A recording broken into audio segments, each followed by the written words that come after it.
From Kansas State University, this is Agriculture Today. Eric Atkinson here. Right away here, checking in from the 2022 Kansas Wheat Tour, K-State's Romulo Lollato. He'll talk about what he and his tour group observed as they traveled through north central and northwest Kansas yesterday, where he suggests that there was good wheat to be seen and then not so good. Then from the IGP Institute here at K-State, Guy Allen offers his monthly assessment of international grain trade, focusing this time on the world wheat market in the continuing wake of the disruptions from the Russia invasion of Ukraine, and Guy will comment on the huge impact of India's decision to curtail its wheat exports. Also, K-State's Gus van Der Hoeven in with another Stop, Look, and Listen. All that here on this Agriculture Today.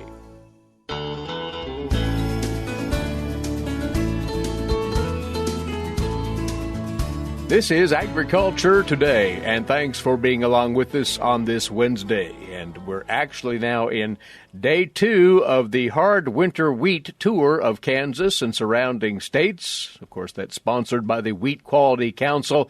And on the tour, once more, is Romulo Lollato, wheat production specialist, K-State Research and Extension. Romulo's been good enough to agree to check in with us the next couple of days as the tour goes on and tell us what's been seen and what is expected to be observed as that tour group moves throughout parts of Kansas. Well, Romulo, you and your group, along with the other tour parties, traveled through north central and northwest Kansas yesterday from Manhattan, eventually arriving at Colby. Talk about the route that your group followed, if you would, first of all. Hi, Eric. Yeah, so yesterday, during that first day of the Wheat Quality Tour, the 6 different routes, as you mentioned, they leave Manhattan, they end up in Colby, right? And it's interesting to think that the northernmost route, they go into Nebraska and into the southern counties there in Nebraska, and the southernmost route goes through around that Great Bend, Mass City area, right? So it's a very large span of the state that we're covering. Mm-hmm. In my car yesterday, we were in what we call the green route, which we get out of Manhattan on Highway 24. We go northwest there to Clay Center. We go from Clay Center north into Washington, and then pretty much shoot straight west on 36, all the way from Washington through Bellevue and Smith Center, Phillipsburg, all the way to Oberlin and Atwood in the northwest part of the state. And from Atwood, we just go south into Colby. So that's the route that my car followed yesterday. And just to remind folks how it works, you stop at random fields along that route and go out into those wheat stands and make estimations based on the state of the crop. Yeah, that's right. And so we go stopping, as I mentioned, at random. We try to hit at least 1 field per county or more, so we end up with anywhere from 14 to 18 stops in a day, depending on the route and depending on the car. And many miles put in between stops there, but again, at least a field per county, that's what we try to hit. And we'll go into that field and we'll take anywhere from 6 to 8 measurements within that field from random areas, and we do like a head count, we do a count of spikelets per head, and an estimate of grains per spikelet, and with that we try to come up with a final yield estimate for those fields. We also will be doing assessments in terms of other problems that may be going on, such as this year, of course, drought threat, potential for some viral diseases, but fungal diseases like stripe rust, leaf rust, all of that is in our radar, and we are taking notes on as we go by those fields. Well, then, what did you see as you traveled that stretch, moving from north central into northwest Kansas? Was there any good wheat out there? Yeah, that's a great question. And in fact, there was kind of as expected in that eastern, north-central region, right? So anywhere there between Clay Center and Washington, all the way through probably Bellevue there, we were seeing some fairly decent wheat crops. We're doing some yield estimates between 45 and 70 bushels per acre in that region. Now, it's interesting that those were good yield estimates for this season, but if we look back in past years, in that very same region that I've been in that tour before, very consistently, we may have been doing 70 to 90 bushel per acre crop. So it is good, absolutely, based on the season that we have had. If we can get a 60 bushel crop, that's awesome. But if you compare it to that same region past years, still the yield potential is lower for the region. Now, as we went past Bellevue, especially past the Smith Center, up to that point, we were already seeing some signs of drought stress, right? Maybe the bottom leaves, they were kind of turning dry already, and you could tell that the crop had been stressed. But as we got into that Smith Center area, things started to go south pretty quick in terms of drought stress, right? The crop was extremely drought stressed, and as we moved from there to Norton, the typical crops that we were seeing were probably boot height, and they were handed out, okay? So they were already at least passing through that boot stage and going into the flowering stage of development. And so very short and stunted crop, and that's very typical when you have severe drought stress like that. The crops were mostly looking with that bluish tint to them that is very typical of drought-stressed crops as well. Very small heads, very small number of heads as well. And, you know, many of the times that we were getting into those fields and doing a yield potential estimate, we were getting back with a 10 to 15 bushel per acre estimate, which was very scary because, you know, past years, I can't really remember going into too many fields like that. And as of yesterday, in that western, north-central region, in Smith Center through Norton, we were seeing a lot of the fields that were looking like that. As we passed Norton and we got into that Decatur County and Wallace County, interestingly, it seems like it became a little bit better. So we went from that 10 to 15 bushel per acre range, kind of went back into a range where we had those 10 to 15 bushels per acre crop, but we also had some fields that were more in that 45 bushel range. And one of the things that we were noticing between these large swings, what was the difference between fields that were in the same region but yielding or with an expected yield potential of 16 versus 45 this year, was cropping system, Eric. So essentially what we were seeing is those fields that were continuously cropping, right? Whether they were wheat after soybeans around that Smith Center area, or as we moved west, wheat after corn, but you could tell based on the amount of residue that the crop has been planted back to back, they were in very tough conditions. So probably that summer crop consumed a lot of that water, and then the wheat crop came and already had a very reduced profile to start with. When we were in a situation where the crop had at least a little bit of fallow there, either a continuous wheat in the central part of the state where you have a summer fallow that can accumulate a little bit of water, or a long-term summer fallow in the west part of the state, it seemed to be in better shape. You know, it really seems like this year that extra water in the profile helped out and helped the crop have that extra yield potential. So, you know, we're seeing that more clear this year than I have ever seen in past years. Interesting. And must ask you, because we discussed this yesterday on the broadcast, the concerns over heat damage to wheat from the string of 90-plus degrees, multiple days in the last week and a half. Did you see evidence of that, Romulo? Yeah, that's a great question. And I was happy that essentially in most of the fields that I was looking for that developing grain within that spike, really open the spike up and looking for the developing grain. For the most part, I was seeing a kernel developing there, right? So I was either yesterday it ranged from several stages of grain elongation, right? So very early grain field right after pollination there, through crops that were not pollinated yet.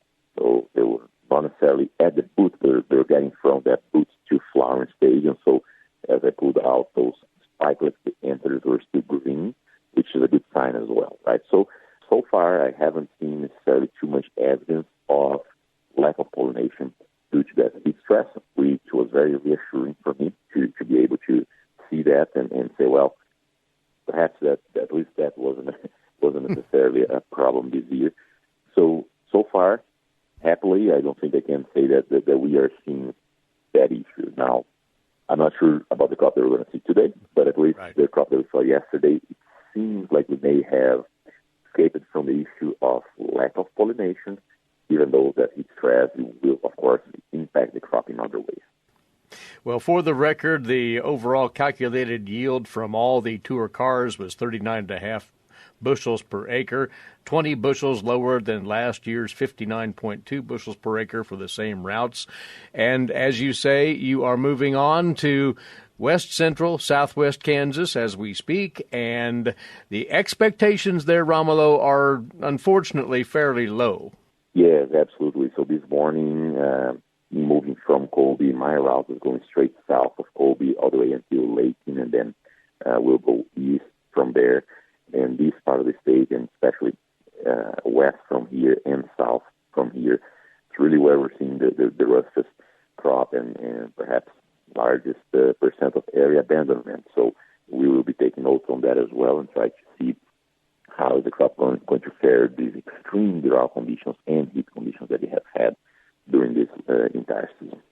Well, if we might, we will catch up with you again this same time tomorrow and find out what you've observed in day 2. Safe travels as you move forward, Romulo. Many thanks to you. Thank you, Eric. I appreciate it. And folks are welcome to follow me on Twitter or Facebook at KSU Wheat if you're wanting more up-to-date information on as we go through the state and look at the crop. By all means, stay right up to the minute with what Romulo is observing by following him, Facebook or Twitter at KSU Wheat. Romulo Lollato, Wheat Production Specialist, K-State Research and Extension, from the 2022 Hard Winter Wheat Tour. This is Agriculture Today.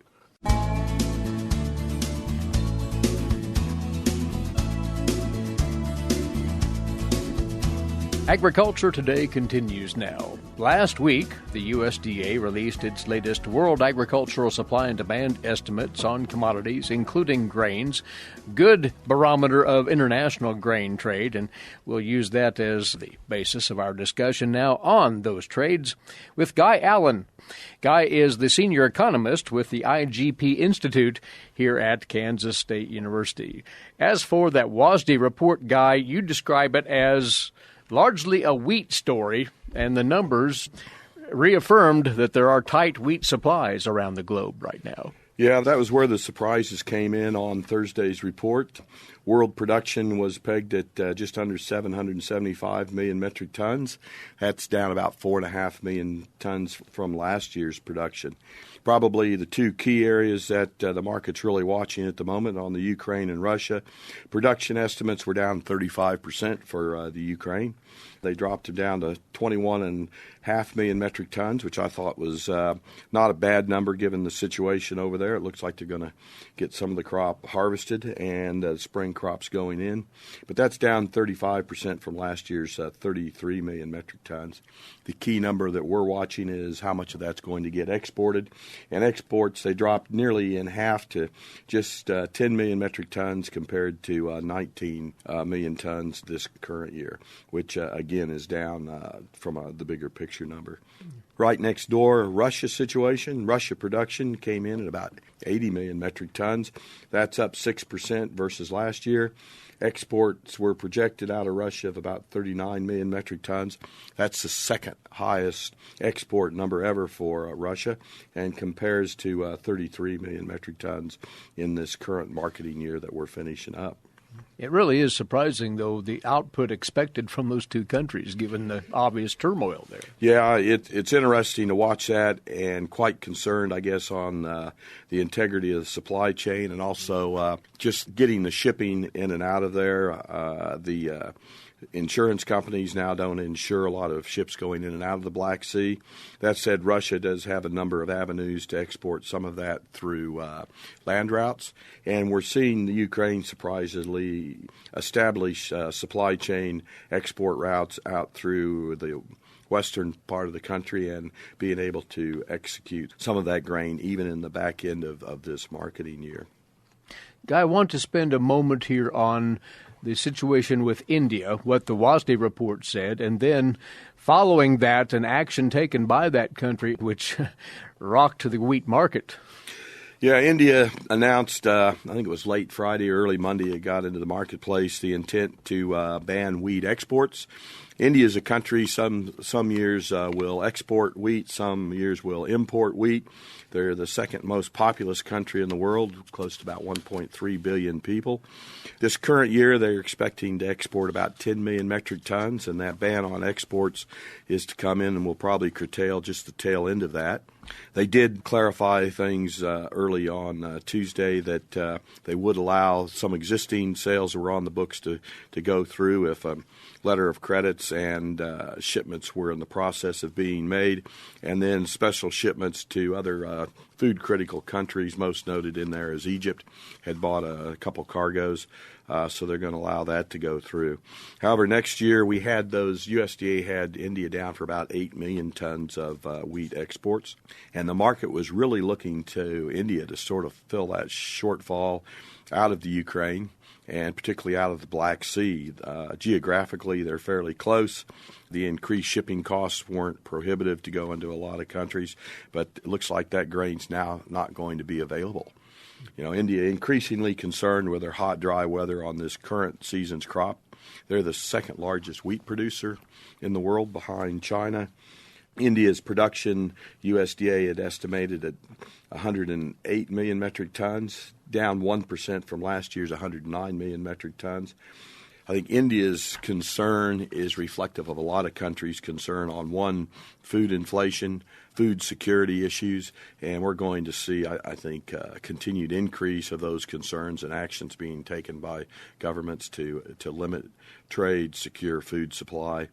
And it's just a growing concern in the whole geopolitical arena. You are actually quite worried that with these likely pullbacks in wheat exports on the part of India, other countries possible too, that's going to cause quite a food security stir in countries that are really, really reliant on those supplies. Yeah, I think we discussed last month just that growing concern. If we look back 2008-9 in the wake of that last high food and energy spike that we had in the wake of the GFC, and that was rather short-lived, gave rise to the Arab Spring and quite a bit of domestic unrest in a number of countries. And I think we're going to see a reoccurrence of that, probably even in a greater fashion. Today, we're starting to hear rumblings in a number of countries of domestic unrest and increased growing concern on higher food prices, for one, but just food security. And all across that North Africa, Middle East region, even sub-Saharan Africa, if you're a food importing country, particularly on those critical foodstuffs, wheat being the primary one of that, as well as rice, I would have to be increasingly concerned. And that type of unrest is just never good for a global commodity or a global economy that's already stressed in the wake of COVID and trying to recover from that situation. And it'll just add increasing disruptions to not only supplies, but the supply chain as well. Before we tie off this look at wheat, what about China and where it stands? Well, China's pretty key. China's crop estimate, being the largest wheat producer, is expected to come in at 22-23 at 135 million metric tons. They're expected to have imports about 9.5 million metric tons, which is about steady from what it was this current marketing year of 21-22 that we're just finishing up. So it's good to see China's pretty steady there. The big concern or unknown coming out of China is always their ending stocks. You just never know how much inventory they're carrying. If we look at the world without China's ending stocks, we're actually taking global ending stocks without the Ukraine and without China, the two countries that once the grain goes into China, it's not going to come back out. We're down to a 14-year low on global ending stocks, and that puts wheat now at a precarious situation, as we're seeing for corn and soybeans there as well. So across the whole commodity complex, we're looking at very historically tight supply versus demand situations, and we're going to see continued volatility as we move into this summer, and I think continued high prices. Then is the U.S., with its wheat supplies, in a position to pick up the slack and capture more of the share of the world wheat business? Well, during this most recent marketing year, 21-22, wheat exports out of the U.S. have been a bit disappointing. The number of other origins have been cheaper, and I think the U.S. market has done sort of what it needed to do. It's been pricing some demand out. But you'd have to think, one, with the Black Sea situation, we thought we would see some demand come to the U.S. A lot of that did move to India instead, but now with India shutting off those exports, definitely expect to see that demand start to move here to the U.S. We're at new life of contract highs for wheat just this week. And the question always comes is that going to be rationing demand? And you can't help think but that it is. In particularly, again, I've said this for some time, we just can't afford to put wheat into the feed ration. It's going to have to stay priced higher than corn. I think corn will continue to be the main leader across the commodity complex as we watch the corn crop develop here through this summer. But it's going to be very, very interesting because all those commodities are quite tight. Well, before we call it good here, a quick glimpse to corn and oilseed numbers out of the WSDA report. Overshadowed by wheat, but did you see anything of a standout nature there, Guy? Yeah, just a couple comments from the corn and the soybean situation. On the corn situation, we continue to watch that South American crop come off. The USDA has a fairly big number in for next year's crop, which that's a long ways out. That's 12 months away from now. The USDA had U.S. corn production come in a little less than anticipated, and that added a little bit of strength to the corn market. Soybean situation, not a lot of changes there. Again, we're looking at China on the oil seeds. This year's Chinese imports have been a bit disappointing. USDA had them down to 92 million metric tons. I think they'll come in probably a bit less than that at the end of the day, probably closer to 90. But we're seeing quite a bit of buying of new crop soybeans already at the moment by China, and USDA brought their imports for next year up to just under 100 million metric tons. Which is an optimistic outlook there for oilseed. So that will lend a bit of support to the oilseed complex there as well. The dynamics of these markets, something to behold right now, and it's appreciated what you've had to share on what's going on with international grain trade, and we will see what the next month brings.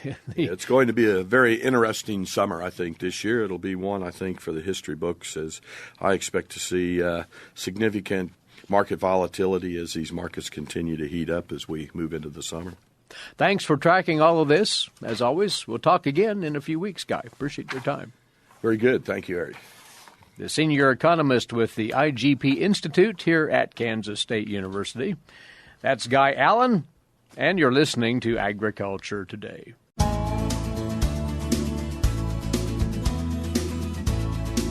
This is Agriculture Today.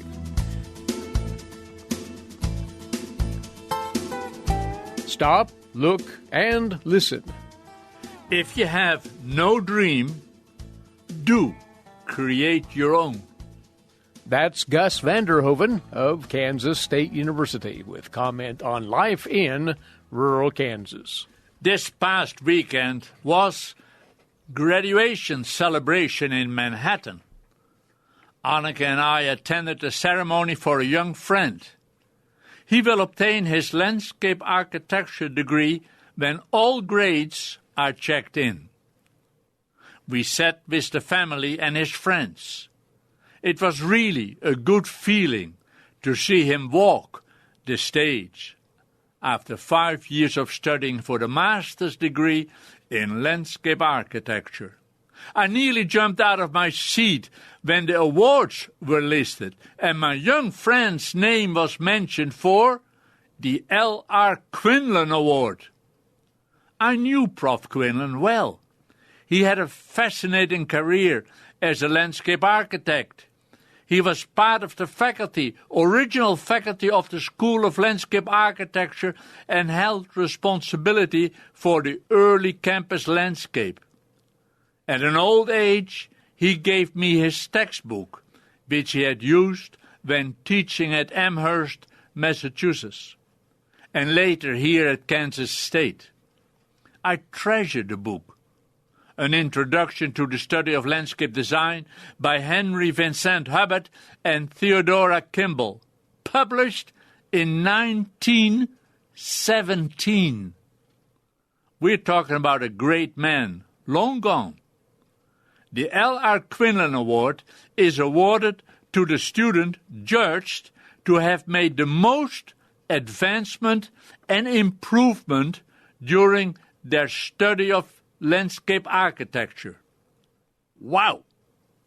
I know Richard's background. Anneke and I kept encouraging him and his twin brother while in high school, then 4 years in the Marine Corps. Then he and I walked together to get him enrolled. I remember it like it was yesterday. It's 5 years ago. As Richard claims, it was the hardest 5 years of his life, and that's good. There is nothing wrong with that. He had earned his education, and with being awarded the L.R. Quinlan Award, I know that he got his money's worth. The two Marine friends who sat next to us hung the Marine flag against the curtains behind us. Very appropriate. And at the right moment, when his name was mentioned, we throated our yells of acknowledgement and cheers of happiness. I don't know if he heard, sitting on the podium and stepping forward for the degree and recognition. I hope he did. It was a very happy event. And it was just this past weekend, after exam week, that the town ran empty. Driving by the dormitories and through town, cars, pickups, and scrapped cattle trailers left town loaded. Open pickups showed mattresses and other stuff tied down. I can just see it all, the loaded vehicles leaving town and traveling the highways, turning on the familiar county roads and turning off into the driveway home. Home for the summer, or home to briefly relax and enjoy, but then step into life, being the graduate. A good feeling it is. To all you graduates, I wish you success. Live with integrity and don't be afraid to follow your dream. And if you have no dream, do create your own. Gus van Der Hoeven of Kansas State University with his weekly commentary on life in rural Kansas. That's our time for today. Thanks for listening in. Eric Atkinson for Agriculture Today. This is the K-State Radio Network.